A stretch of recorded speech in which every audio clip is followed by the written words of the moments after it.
Hi, everybody. My name's Peter Luongo, and I've had the privilege of running a panel right through the last 3 days on the Ukulele Symposium on music instruction in the ukulele world.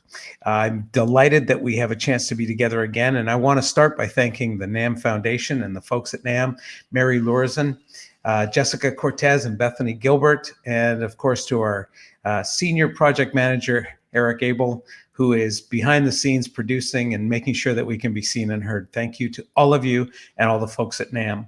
The panel that I'm going to be asking to join us right now is made up of international voices from throughout the ukulele community around the world. As they join us, I want you to know that they're going to be sharing their expertise and experience. So let's bring them in. And as they come in, I want to make sure that I have a chance to acknowledge our three main sponsors for this event. Kamaka Ukulele, over 100 years of building ukuleles, providing instruments not just to Hawaii, but to the world. They are the granddaddy of ukulele producers, manufacturers, and they do such an amazing job and are clearly, historically, the ukulele manufacturers that we all know and love. Aquila Strings, internationally known and a major name in the ukulele world. Kids are part of their focus as well, and they've got a kids strings program that they have very much endorsed and we appreciate their work with children and with helping us as players to be able to sound our strings. And last but not least, I want to mention Kala brand ukuleles. Kala is one of the world's most recognized ukulele brands, huge retail sales worldwide. They're well known for providing classroom instruments. And on that note, 2 schools at the end of today's session will be identified, one in Canada and one in the United States, and they will get a class set of Kala brand ukuleles. So there's your advertisements for the day. I'm going to just tell you that we've now met 2 days previous to today. The first day we talked about best practices in ukulele instruction. Yesterday we dealt with the virtual world. And today, what we're going to talk about is the post-COVID world, where we go when we're allowed to meet again. What will ukulele instruction look like as we go forward? And I just want to preface that by saying that we've had a very interesting time here in Vancouver, British Columbia, because our students, unlike many other places that might be represented out there in the audience, we've actually had our students in school since September. Other than that COVID break, our children have been in school. However, some of our high school students have been held out of classes and learning virtually. And we now have parents who are not very pleased about that. We have students who are not very pleased about that because they miss the real experience. We know from yesterday's session, there's lots to be said for the benefits of some of the things that we can do online.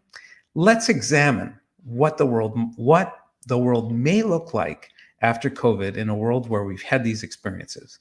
And to kick off the discussion, I'm going to go to James Hill and welcome James to the event. Thanks, Peter. Hi, everybody. It's nice to be back. It's almost a habit. This is great. 3 times in a row.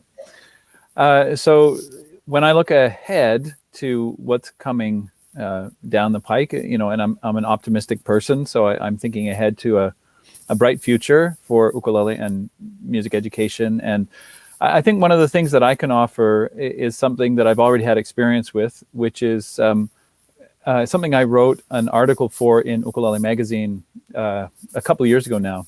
And there was an article called UkeFest 2.0.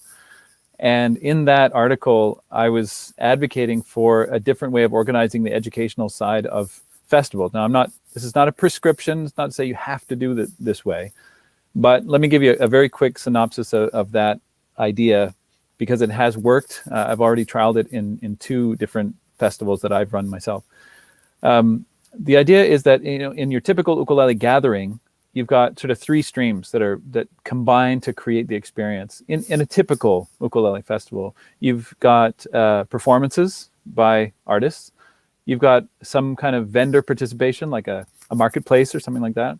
And you've got workshops. Like those are the 3 main ABCs of getting together and having an event that actually can sustain itself financially, and that has all the things that people are looking for. The performing is great. The vendors are happy. I think it's the third thing, the educational side, where we can really dig in and look to a future that's maybe a little different from what we have had, post-COVID, pre-COVID. And what I'm proposing there is that that workshop clinicians basically coordinate with each other. I mean, I know it's like it's a big idea, but that instead of me just teaching random thing A over in this room, and then you teaching random thing B over in that room, and just hoping that maybe there'll be some synergy between us. Maybe that my students will pick up one little nugget from here and one little nugget from there. I just think we can do more to help students experience ukulele a little more holistically and in a little more organized way. So the way I've done this, and I'm sure it's not the only way to create a more integrated educational experience at a Uke Fest.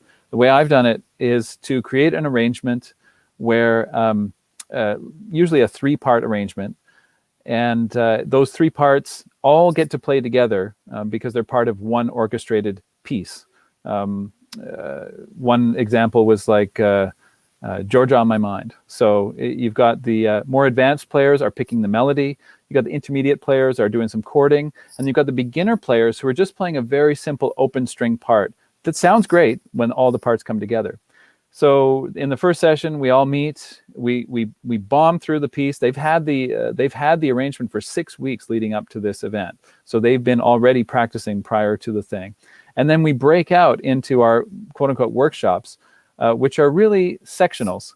And as you know, Peter and I have talked about this many times, but like a good teacher can turn a page out of the phone book into a great ukulele lesson.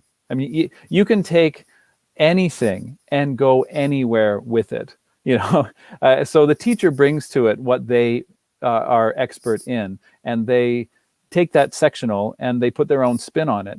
But the trick is that when we all come back together, all the groups are better. They've had a workshop experience, but then they get to perform that piece together in a differentiated way with 3 different parts that all combine to create a huge sort of musical event. And we tape the thing, and the feeling of accomplishment and togetherness is really off the charts. And I'd love to see, moving forward post-COVID, when we are able to get back together again, I think people are going to be more demanding in terms of the meaningful nature of being together. Because I think people have gotten used to the idea that, hey, I can just phone this in. I talk to a lot of people and I say, post-COVID, if the event is down the block and I can walk to it or drive to it quickly, I'll probably be there. Any further than that, you better give me a real good reason for showing up. And I think just the fact that it's an ukulele festival is not going to be enough anymore to get people there physically. We have to do a better job to create an experience that they cannot afford to miss. And part of that is doubling down on the organization of the educational offerings and making that a more integrated experience. Thank you, James. And I absolutely love the piece that is about coordinating around a theme or around an arrangement, and that dialogue that happens between the clinicians. Cool idea. Very cool. Okay. All right, let's take it over to Ben. Yeah, I love that idea, James, as well. Here again, I'm furiously scribbling down notes already. So I'm in the middle right now of planning 3 festivals. And one is going to be our Midwest Uke and Harmonica Camp in June. Oh, we're not under. I'm Ben Hassinger, ukulele master of Michigan. I've got that, which is basically in the past in person has been a 16 instructor, 64 sessions event, which has been a lot to plan even in person, and it might be even different in online. I also then host Mighty Uke Day, which we're going to start moving to the summer now. Just weather-wise, especially in Michigan, May's a little bit of a crapshoot. It snowed one year, the Kamaka 100th anniversary year, Brian, and Chris Kamaka and everybody was here, and it snowed, and they were so excited it was snowing, and we were like, no, we're kind of over this. And then by the fall, I have my Oktoberfest at Interlochen Music School, and that's the one I'm looking at a possibility of doing it in person, or at least have some in-person aspect of it. Anything before that, there's no way. I don't see. I'm thinking Mighty Uke Day moving in the summer. It's possible some of the group activities can be done outside. Okay. And then we can space out a little, and I think that might work. But the problem is now when we're planning festivals, as all of you that do plan festivals know, you can't just have a great plan A. You need a great plan B, C, D, maybe E and F. Who knows? Because half the time we don't know until weeks before what the situation is. Some of California I know has really clamped down on some stuff. The UK goes back and forth. Different states here in the US have various levels of shutdown, stay-at-home orders, and things like that. So from a planning point of view, one, you have to have your contingency plans ready. And then, as James was speaking to, it's like, it's going to be different even when you have in-person festivals now. People are going to demand some sort of online access to the festival, because as you said, James, it's not even just the attendees, it's the instructors. I've talked to some instructors that are like, well, I don't really need to fly across the country. I want to do a online portion of it. So I think for the organizers, there's a lot of different things to figure out to give you that in-person experience as much as you can, even if it's mostly online or hybrid, which everything I see now is going to be, once things open up, there's always going to be an online aspect to things now, because people are ready for that and used to it. So thank you, Ben. I appreciate that feedback and that very real perspective from the perspective of someone who puts together workshops. James, you didn't introduce yourself. You want to take a moment to do that? Sure. Sorry about that. I skipped over that bit. Yeah, my name is James Hill. I'm calling in from Brookfield, Nova Scotia. And I guess I'm the founder of uketropolis.com. I've put out a bunch of books, like Ukulele in the Classroom, which I co-wrote with Chalmers Doan, the grandfather of Canadian ukulele. I'm also the author of Ukulele Jazz, which came out yesterday, a brand new course, and a number of other methods, including Booster Uke and the Ukulele Way. But all of that is subsumed under uketropolis.com, which is where you'll also find the JHUI Teacher Certification Program, which is the only comprehensive teacher training program really in the world, and now it's 100% online. So I grew up under Peter's wing in the Langley Ukulele Ensemble, and I'm very happy to be here. Thanks, James. And on that note, now we all know what we're going to do today. Introduce ourselves first and then go. Thanks, James. Kathy, you're up. Okay, I can take the hint. My name's Kathy Fink. I'm musical partners with the amazing Marcy Marxer, that Grammy winner at the bottom of your screen there. And we are the co-directors of the Uke Fest at the Music Center at Strathmore, as well as, full-time musicians for the past 47 years who perform and teach and incorporate all of that into sort of a big music life. I resonate so much with both what James said and what Ben said, in that we are looking to create an experience. We're looking to create relationships. And so I think one of the challenges, we've worked this year to meet the challenge of how do we create that experience and community, the relationships from that experience within the online world. And I think we're making big strides in pulling that off. How do we take all of that, bring it back to the live place, And still, there are going to be a lot of people who aren't going to want to let go of that online experience. Well, many of us, James, Marcy, myself, have these online courses available that people have been learning from.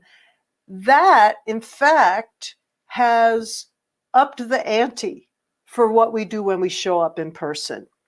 I think in a beautiful way, because as an educator, it's my dream, and we've said this before at our festival, that when people leave, they leave at a different level of either playing or understanding of their playing than they had when they came in.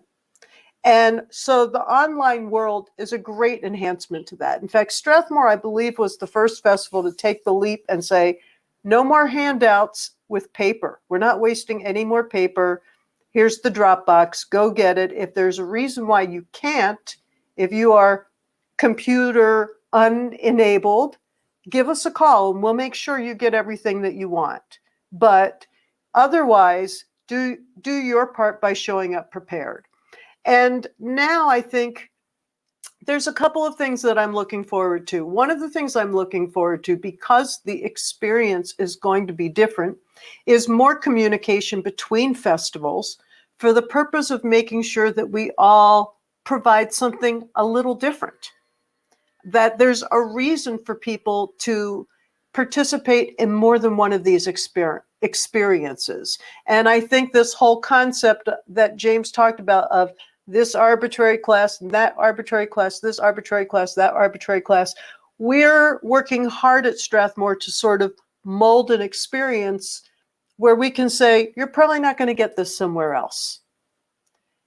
But we want to work with other people to make sure we're not duplicating those experiences. So there's reasons for the community to see each other more than once during the year. Then the other thing is, as we go back to in-person world, how do we keep those connections throughout the year? And the answer to that is by utilizing our online tools and sort of building from that, taking the best of all of the worlds. I can perceive a time, I'm hoping that we don't see a time where we just have these events and everybody says, well, can I get it online? It'll be cheaper. I can perceive a time where we don't necessarily make it cheaper, but in every live classroom, we do have a high-end video recording that becomes available online, number one, for the students, so they don't have to futz with all their little gear and their on and off buttons, and they have a good way of reviewing their lessons. But also for the people who want to participate virtually, it does give us the opportunity for someone who can't afford the travel to still be there and still have some of that experience. And at the same time, to recognize that if we do it right, it's a high-end experience and it's worth almost the same amount as any other way that you access this. So those are a few ideas that I've got, and we've got so many great people here. Let's let somebody else talk. Thanks, everybody.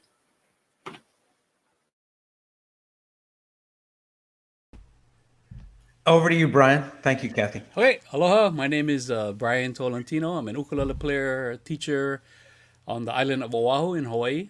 I think my biggest takeaway moving forward is, to be successful, we've all had to have learned to pivot, reinvent, adapt. So we're better prepared now than we ever have been. Like I was talking to James, it's like things change within the hour. And I think where we are, the successful ones are adaptable.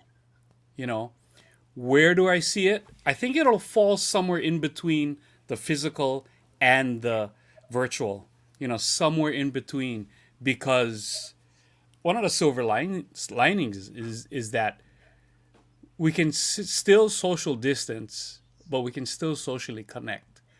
I have students now in Switzerland. I've always had in Japan, and I don't have to go to the Maryland area to teach people from that area. They don't have to meet me at Glenn Hirabayashi's house, which is what usually happens when I travel. There's pockets of the West Coast, the East Coast. But now I think this virtual thing enables us, performers and teachers, there's a bigger outreach. There's a bigger connection that we can make all over the world. Like I see Mary Agnes, we can connect, right now. I don't have to, what was my term? I don't have to jump 2 ponds to get to see Mary Agnes once a year,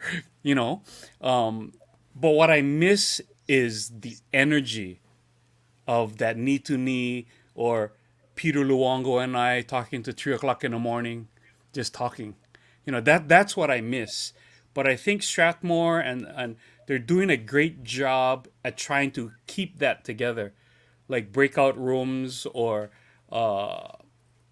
dinner parties or such, because that's what keeps the ukulele community growing and together. It's the community of it. It's not just the X and O's or all the technical stuff. Or getting back to what James said, David Kamakahi, myself, and Herb Otto Jr., because I've been to these festivals and I see there's so much information being thrown out, right? And sometimes it doesn't connect. There's a lot of disconnection. There's this, then I learned this. As a student, I sit there, I learned this, I learned this. We've done like 3 workshops where David Kamakahi will take a song that his father wrote, Dennis Kamakahi, Puahone. He'll talk about the song, why it was written. He'll talk about the lyrics. He'll teach the basics. Herb Otto Jr. will teach you the lead part of that same song. I will come in later and teach the fairy dusting, all the alternate chords where you can use. So it's like one-stop shop.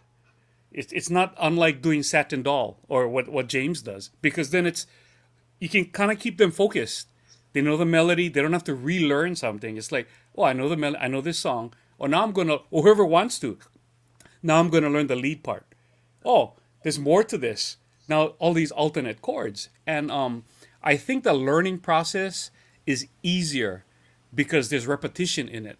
Yeah, there's repetition in doing. You hear the same song over and over. So I think what everyone touched on is there is going to be more connection, more bang for your buck, instead of just throwing, I'm going to learn flamenco strumming, I'm going to learn how to read music. There's going to be more connection. And I think the learning aspect of it would be so much better if there is a positive that comes out of this pandemic. I truly believe that. Yeah. Because we're all adaptable. We're all pivoting, so I'm kind of excited to see what the next pivot is going to be, what the next adaptation is going to be for festivals. And yeah, that's all I have to say. Yeah, that's a great point, Brian. It is going to be interesting to see what happens. And it's interesting because I'm hearing some of what James said is what you're doing. It's not that you're copying James. It's independently, the group has come up with the same idea, recognizing the importance of continuing to stay connected and ways to do it effectively, which is a tribute to the people on the panel, obviously, but also a tribute to the notion that we're thinking, as we pivot, we're thinking what will work to give us a chance to continue to be successful. Well done. Good stuff. Mary, over to you. Hi, thanks, Peter. I'm Mary Agnes Krell. I am the producer and director of Grand Northern Ukulele Festival, which is based here in England and in non-COVID years happens every late spring, early summer in Huddersfield, England. And I'm also a professor of creative media and a director of teaching and learning at Sussex University in media, film, and music. And this year has seen a crossover between my educational experience and my ukulele experience like no other. And in fact, I have found myself often in conversations offline with Peter or with my colleagues, wondering what it is that matters. And just as Kathy was saying, and as everyone has kind of been alluding to, there's the questions about kind of connecting and the idea of education and people's hunger for education and the importance of education have kind of come to the fore. So when Peter asked me to think about what a post-COVID future might look like, I had kind of 3 nifty ideas. And then here in England, if you don't know, today was the day that Glastonbury canceled for this year, which has had massive ramifications for the whole of the festival sector, my festival included. So if you're looking for enough news, look me up on the internet in a week or two when we've processed it. Because the festival world, both in terms of ukuleles, but also in terms of the wider music world, is connected. Bluegrass festivals, ukulele festivals, harmonica festivals, we share kind of common ground. And I think like no other year, we want to look at what each other's doing and see what we can find. And in thinking then, after today's news about what the future might hold, given that what I thought it held was again changed, I realized that the work we were doing for Ganath before COVID ever happened is still important. We had to communicate to the people who help us fund our festival and to people who we work with what our goals were for the year. This is the year that Peter and Brian were last at our festival, and we decided that our goals were to reduce our carbon footprint, to find a way to continue working with international artists, but without doing so much damage to the climate, to try to increase our financial resilience, ideally by being kind of more agile or resilient, and increase connectivity between our festival goers and the wider international ukulele community. Now, that doesn't sound like a plan that somebody would write for COVID, but thinking about that as we went into COVID really helped our festival not just give up. And it's helped us focus on the fact that there must be a future, but there can be a bright future. And I think if there are any things that we might take with us from this into the future, there are 3 things that I would like to recommend we consider. One is something that when I mentioned to Peter, I think he thought it was strange, and then he thought about it, he came around. And that's that I think it's important to remember the things that people come to festivals for. We know they come to connect. We know they come to take part in workshops, but they want souvenirs. So when we're developing online festivals or even blended festivals, what can we do? What can we produce for people that they can take away, that they can hold on to as a tangible material item, as a record of that event? We're thinking of developing maybe postcards or booklets and raising the money or saving the money to post them to people, to give them some, again, material or tangible item. That's what I think our audience is like. What are your audiences like? What do they tell you they like? The second is the idea of fuzzy edges. At my university, we had a festival of ideas planned for this summer, and I'm pretty sure it's not going to be able to happen in person because of all of the COVID restrictions and how England in particular is really being hammered by this. I don't know why. We just don't seem to be getting it right. And so I have this idea that hopefully sometime in kind of summer, late summer, autumn, as Ben suggests, there might be the possibility for some gatherings, perhaps outside, perhaps small. So I would suggest that we think about our festivals as what we refer to in education as blended or hybrid experiences. And again, that kind of goes back to what Kathy was saying. You might have a real life face-to-face festival, but people want that online. And in a blended or hybrid festival, they would be connected.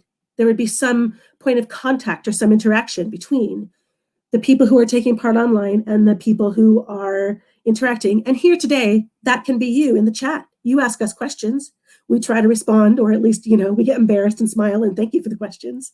But there's at least some kind of a connection. So it's those fuzzy edges. For our festival, it might be largely online, but maybe in the places where people can get together in small groups outside, 5 or 6 people can raise their voices in song. And that fuzzy edge might help to make the festival greater. And the last thing is, and something I just want to come back to from Ben's earlier comments, is that resilience is something we've all had to show this year. We are here. We are alive. Most of us are smiling at times throughout this panel. We're making music and we're connecting to people. We have family, friends, colleagues, connections on the internet who know that we care. That's because we're resilient. We've just faced an unprecedented year in the history of the living history of our world. And that resilience tells me that our festivals, that our lessons, our classes, they too can get through this. They may have to pivot as we've had to do. They may have to find new ways of doing things. But I think it's really important that you remember that you have resilience, that in 2020 and 2021, you have performed resilience for your family, for your friends, for your children, and you can do it for your festival. If you want to ask questions about any of this, get in touch with me afterwards. I'd be more than happy to share more information. But I don't know about you. I'd really like to hear what Marcy Marxer has to say. Thanks, Mary. And on that note, Again? I have to follow her again? I love you. You're wonderful, Mary. Thank you for that insight. And again, we can't get to your festival this year, but we hope to be there at some point. Some of us, as has been said, have been teaching online and before online on DVDs, on film, on VHS tapes. I've been teaching since the 70s and been teaching on video since the 80s, the mid 80s, probably, something like that. That would be the last century. So, feel that now. But what we've had to do all along is change. Every new format that comes in, every level of person that comes in. When I was teaching ukulele in the beginning, people couldn't get ukes that worked. So they had to get lucky and go into a pawn shop or something and find a little ukulele and bring it to me and find it. And the world is a totally different place. Every few years, the world is a totally different place. The only difference is that this change with COVID, we're all changing at once. Everybody's aware of it. It's not a natural evolution. It's, pow, we all got hit by this, and now we need to change the way they do things.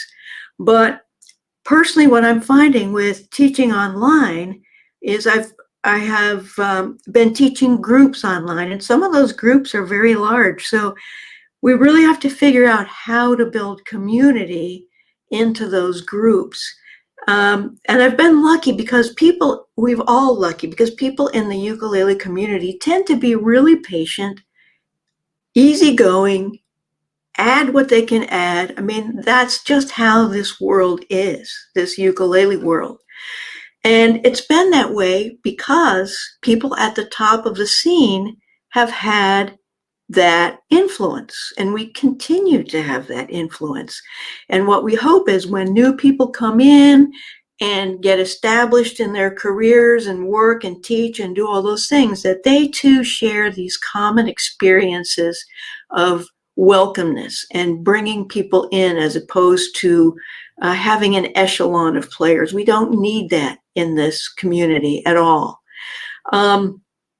When James was talking about continuity of education in folk festivals, other kinds of festivals and other situations, I couldn't agree more. I'm totally on the page with you, but the way you said it was new to me, James. It was absolutely brilliant. And it made me wonder if, like in the days of before COVID, when a lot of artists would play the same festivals, weekend after weekend or month after month, whatever, we'd see each other through the festival season. Maybe we can build that kind of continuity to go from festival to festival. Okay, we're doing this here, we're going to expand it this way here, we're going to change it a little bit here, but we're going to follow each other along in a more cohesive way. Personally, I think that would be great. Souvenirs, that's a great point, Mary, Agnes. We do need that. And what I was going to say, what has been lacking for me with the online courses is really working with vendors and companies. The Kala company has been great to me over the years. And when they first appeared on the scene, I was their first distributor. I would get boxes of Kala ukuleles and take them to workshops in places that didn't have music stores. I'd walk through local music stores with a Kala and say, you've got to carry these. This is why, because they work, and they sound good and they're inexpensive and people can get started. So, I mean, for me personally, I hadn't thought about this before you mentioned that, but it would be really nice to have a cohesive kit that everybody can have at home, and that they have everything they need. They have a tuner, they have strings, they have a ukulele that works.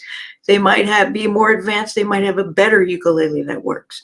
But a kit would be really nice to just send out. Some of my workshops have had, aside from festival workshops where the attendance varies greatly, some of my workshops have had up to 90 people in them. And I find it hilarious and fun. people will scroll through the pages to see who they know and say hello to new people and introduce themselves. And I'm fine with that.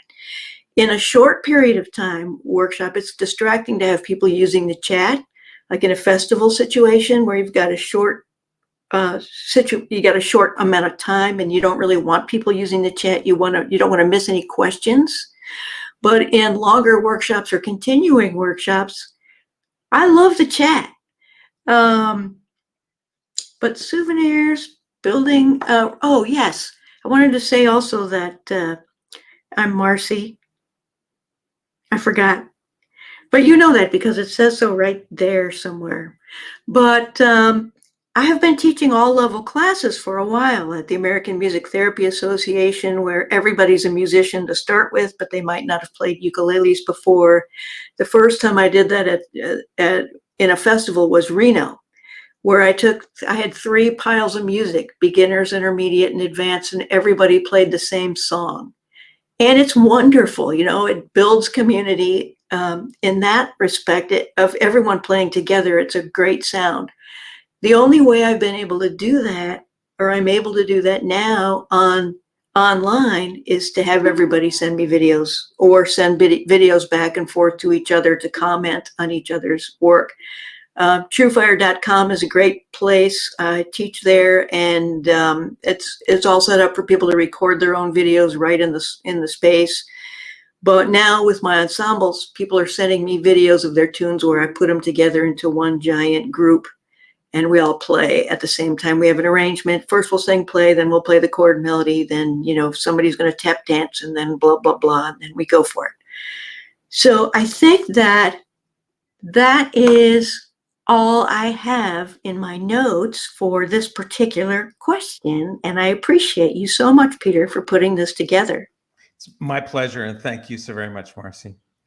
So I go back, to the late 1970s, where I started teaching in the Langley School District. Had great students like James Hill, not in a classroom, but in a group that I led outside of school. So for 35 years, I taught this ensemble outside of school and a separate group every day in my classrooms. I would teach music through my elementary school experiences as a teacher and administrator. In going through that process, I've now taken and developed that same mindset into community education with adults. It's an interesting quote. 70%, they say 70% of kids have 17% of kids have taken music lessons. 70% of adults wish they had. And so with that in mind, I think what we all do in some respect is offer an opportunity for adults to be able to learn to play music. Well, what I've literally done is taken the 2 models. One, a performance group mindset, like Langley Ukulele Ensemble. And the second, the classroom idea, the idea of teaching lessons around music literacy using the ukulele as the tool for teaching.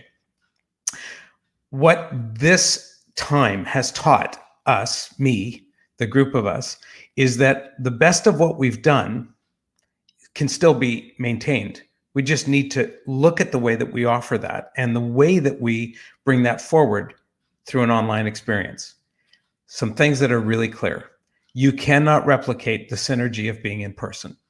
So to the earlier point, if we're going to talk about an advantage to going to a lesson, to a festival, it needs to be something that is seen as worth my time, worth my efforts to get there. It needs to be something that when I leave, there's been a cohesive attempt, effort made to provide instruction to me that I walk away better, that I walk away more able, that I walk away feeling successful as a musician. One of the things that we now know, however, is that we've picked up on tools that we didn't have before. There was no Zoom before I started using Zoom in my world. There was no notion of sending videos along until I started sending videos along so folks knew the standard that we were aiming for. What we've now recognized is that as a classroom teacher, there are places that still haven't been allowing students to come into a classroom, and teachers are still expected to teach them music. And so they're learning tools like the Upbeat app, where a student can go in and record their part together with their other classmates. And the teacher can use those tools to evaluate. Well, many of these things are still going to be present. And so the world that was and the world that is, in my view, is going to be different than the world that will be. Because we're going to take the best of what we've seen in both experiences, pull them together, and then present them as teachers, as educators, to the students that we have in the future. Just talking to school music teachers here over the last few days, a lot of them are now referring to the notion that they're very much looking forward to having a band or a choir in front of them again, and them being with those kids again and able to teach them. And yet they're saying, I'm still going to use some of those supplemental opportunities, the video materials, the apps that are there and in place. Some of the things that I've recognized now work, they're saying to me, I'm going to continue to use moving forward. What's been really cool is that Langley Ukulele now does online concerts where they can appeal to folks who otherwise would not have been able to attend their shows. What's really cool is we can hold an online ukulele camp for kids. And what I think will happen as I move forward with these students in Langley and as I move forward with the adults that I work with throughout the United States and Canada is a hybrid form of that. I believe very firmly there will be people that will want that in-person experience, and others that will see the benefit of just being able to tap into it, whether it's through an online program or through some delayed format where they get to see the benefit of it. In all cases, they're going to appreciate any additional resources, because I think the comment's been made here repeatedly. There is going to be a more discerning user moving forward. Those of you out there that are students, we will need to continue to listen to what your needs are, emotionally, physically, to get out, and also musically. And I think as I listen to each of the participants here on the panel, there's a recognition that we've got more to offer moving forward, that there is a light at the end of the road here, and that we have an opportunity to continue to present music instruction and ukulele instruction in a way that's going to benefit the learners out there. Now, in my view, that's where we're going. I've got a couple of questions here, and I'm going to pose these out, and anyone on the panel, you're welcome to respond. The first question that was out here that I spotted was, do you think that opening online and physical sessions at festivals will give international opportunity a better chance of developing a worldwide community? Go for it, Mayor. Okay, sorry, my mouse was on the wrong screen. Yes, absolutely, because we've already seen that. The Ukulele World Congress, which is based out of Indiana in the States, like in the summer every year, has held events, virtual events where people have traveled from all over the world virtually. So this weekend, I know that Mark Gallagher from England, from his own home, is performing virtually at BCUF, the Brown County Ukulele Festival, which is related to the Ukulele World Congress. And similarly, what used to be Ukulele Wednesdays here in London, people going to a pub every Wednesday to play ukulele, created what they called the Pandemic Ukulele Strumming. I think, no, whatever, similar to that. But their acronym is PISSUP, because that means in England to go get drunk together at a pub. They missed their pub, but they now have a virtual pub gathering of people playing the ukulele every night in Zoom from all over the world. And if you listen to some of the Uktown podcasts, people are talking about how that space, that Ukulele Wednesday space from England, is making people from Australia, New Zealand, Singapore, Japan feel at home and feel connected. So I think the possibilities are absolutely fantastic. And I used to be afraid of them. And I used to think they might cut into our festival or diminish the experience for the face-to-face participants. I don't feel that way anymore. I have learned that because of what's happened with COVID and Zoom. So that's just my view as one festival organizer, but I'm excited about it. Fantastic. Thank you. James. Yeah, I'm not sure. I'm just going to go off of the sort of springboard off of that and come back to a question that I had for the panel as well. And that is, as you look in your crystal ball to a hybrid scheme moving forward, and I think we all agree that some version of that is going to happen. Something I've always talked about is once we get over the hump of this is just a ukulele festival and into the world where this is a blues ukulele festival or hey, this is a jazz ukulele festival, this is a classical ukulele festival. It seemed like we were sort of headed that way as we got more critical mass around the ukulele. It wasn't good enough to say it's just a ukulele festival. That's like saying, music festival. Well, usually you have this is the Blues Fest, or this is the Classical Series, or this is the Jazz Fest. I wondered before the pandemic hit if we were going to see any of that sort of fragmentation and specialization within the ukulele world. And I wonder now, as you look in your crystal ball and we think of these international connections, does the hybrid method lend itself more to that or less to that because you don't have as many people physically going? I just wondered what your thoughts were on that. It's sort of related to the question. Any thoughts out there, panelists? Go for it, Kath. Well, I think it's a really good point because, for instance, in some of the rest of our music world, Marcy and I attend and sometimes play at Django Reinhardt music fests. And, we don't go there and play the bluegrass that we play. We don't go there and play the old time music that we play or the folk music that we play. It's a very focused thing because everyone who comes has this common love of Django. Now, one of the things that I see is the possibility that at those events, which often have other instruments, they rarely have a ukulele or a ukulele teacher player. I think we're going to see more of that at other events where the ukulele does its own outreach into other festivals. But I also absolutely see a place for dedicated weeks or weekends to a specific style where, once again, you can bring people in from a starter position. Maybe they've already got some basics on the ukulele, but they've never played jazz. And James, that was a spectacular 2 lessons that you gave on YouTube yesterday. So hopefully Eric will throw those back in the chat. But also that whole concept of, okay, you've got those 2 chord positions from Sat and Dial. Now we're going to take you into 2 new chord positions, show you 5 ways that you can use them and open up 30 pieces of repertoire. That can easily be its own camp. Now, is it going to have the 100 to 300 people that some of these music camps have?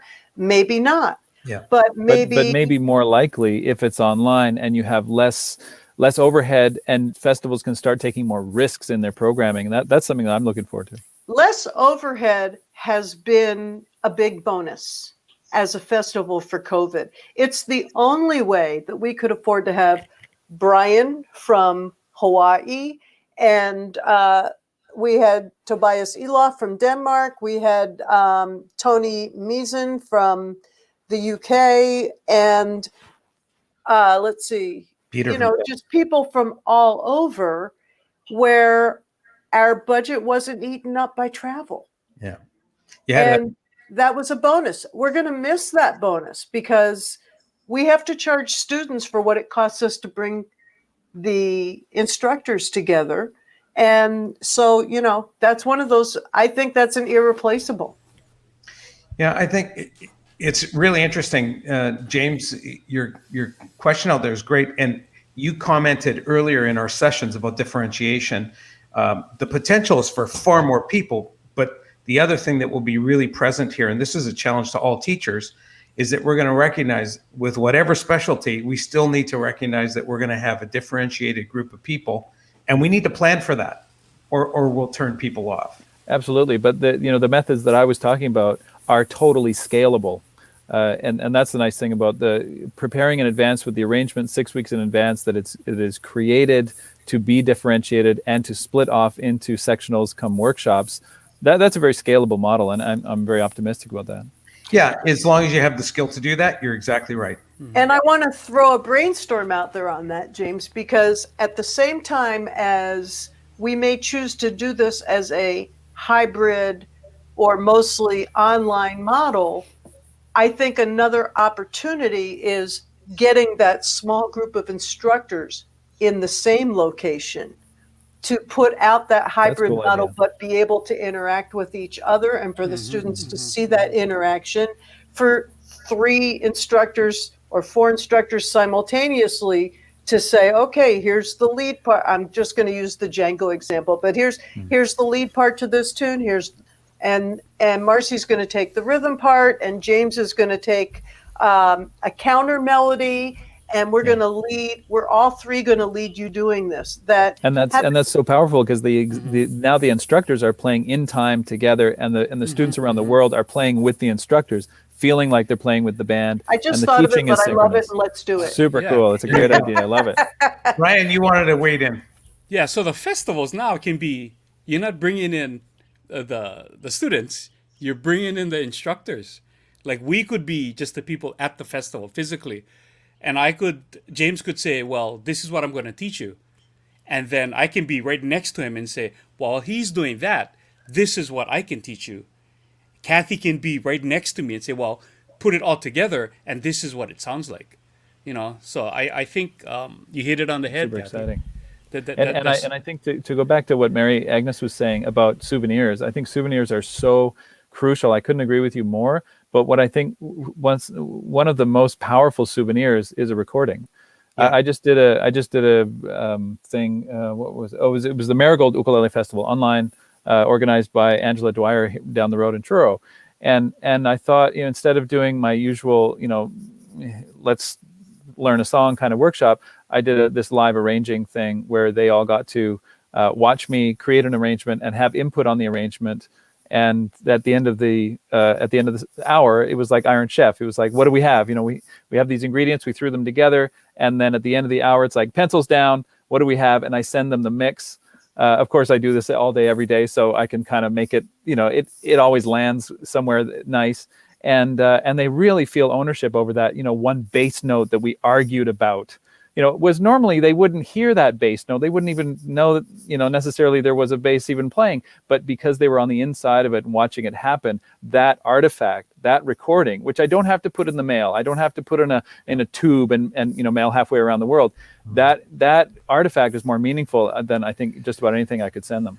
Yeah, very neat concept, Brian. And then I got another question for you guys. Go ahead, Brian. So it's for a musician. It's not just enough to put out a recording of 10 songs, because there's no market. I mean, we don't travel, we can't sell it. But my connection is, okay, we have this group called Nue, 3 ukuleles. We're going to record a song, but we're also going to teach you a song. We're going to teach you the tenor part, we're going to teach you the baritone part, and we're going to teach you the bass part. And that's all connected. There needs to be more connection, and I think we all see that now with what we do and how we do it. So I love the fact that, James, Brian, Kathy can get together, teach it, but we can record something together so that they can take that home and say, oh yeah, I can hear the bass, the guitar part, I can hear, or whatever, and I think moving forward, there just needs to be more connection amongst us.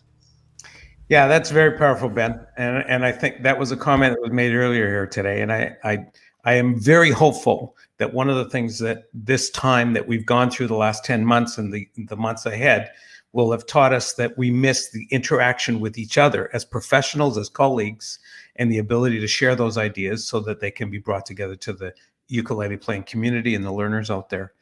I've got another question I'm going to go on to. For those of us leading community groups, what thoughts do you see for after COVID? Yep, Ben, I knew that you'd be one of the first, and Marcy, you'll be second. As far as community groups, I lead quite a large group once a month called the Lansing Area Ukulele Group, or LAUGH. Don't ask where the H came from. We just need to make a name of it. But in person, we would often have, when it wasn't snowing, we would often have 80 to 100 people in a room. And the energy of that was incredible, leading a song and having all these people playing together. What we've done now, of course, it has is not meeting in person, and we've gone online. What I have done, rather than have a Zoom session and have to worry about all the, someone's not muted or this or that, is I've been playing those. I've actually been recording them, but I've also done them live and just presented on YouTube where they can interact through the chat. It's great if I record it in advance because they'll have a question about something and I can answer that in the chat nicely. going forward, once we are able to get in person, I think at first we're going to have smaller groups in person and still have that online format. A lot of people in the ukulele world, we've got some older people there, and they're definitely more susceptible to the virus and hopefully more careful. So I think it's going to kind of progress. We'll have smaller physical group, a larger online group, then a little bit bigger physical group, and Yep. we may still keep a very large online group. Yep. And the trick will be, we kind of need more personnel just to pull off a strum now. I'll be leading it, but I need someone on the camera because I can't monitor it or the chat or whatever else. So I think it's going to progress, but I think now we're going to have, for community strums, we're going to have a bigger online component to it. And that's going to lead to a bigger community because we can have people from all over the world play with us. Yep. Excellent. Well said, Ben. Marcy, and then I'm going to weigh in on this very briefly. Go ahead. I would love to be able to work with teachers, providing the chance, like James was saying, have the music available a few weeks in advance, and then once we get a chance to get together, have a big jam. So let's brainstorm about that, teachers. Let's all visit the chat after this. But yeah, what we need to do, that there's nothing like the sound of live people playing all around you, all playing the same thing. It's like you have the same heartbeat. You're singing a song, you breathe at the same time. Yeah. It makes you closer. So we really look forward to those days, and we'll just keep looking for it. We'll keep moving for it. Artists and teachers and programmers of festivals are driving this, and technology will follow what we're doing and try to make it happen for us. But they know what we need for us, since we're trying to be as clear as possible. So I'll turn that over back to you, Peter. Thanks a lot, Mars. Actually, I've been living the experience that you're describing with Langley Ukulele first, but now with the group in Reno that I direct, that's now got members across the US and in Canada with members across Western Canada, where those folks participate. They get their music up front, they get the lesson, and we long for the time to get back together. And as a kind of a final note, this will come to an end. COVID will end, and we will be back together. And is it going to be wonderful that we have that much greater appreciation for the opportunity to be together in the same room? Yes. And I look forward to seeing all of you as well. A couple of housekeeping things here, just as a final thought, and I'm going to do this rapid fire right around the room, around the table. I'm going to start with you, Ben, and I'm going to go right around. A final thought that you might have. Go, Ben. My final thought is, I can't wait to talk to all of you again and learn more and coordinate. Fantastic. Kathy. Same thing. It's been really a big pleasure, and also a pleasure getting feedback from the people who are watching. We've gotten a bunch of emails. Thank you. Stay in conversation with us. Contact us. These are the people who want to help you make more out of your music. Outstanding. James. Yeah, Brian said it best. I think he said it's all about connection. But remember that connection for educators, that means you can be an educator and a performer and not feel like your life is split in half. Those two things really are the same. So let's move forward on that footing. We're performers, we're educators, we're people. It's all one thing. So connection is the main thing. Thank you. Mary.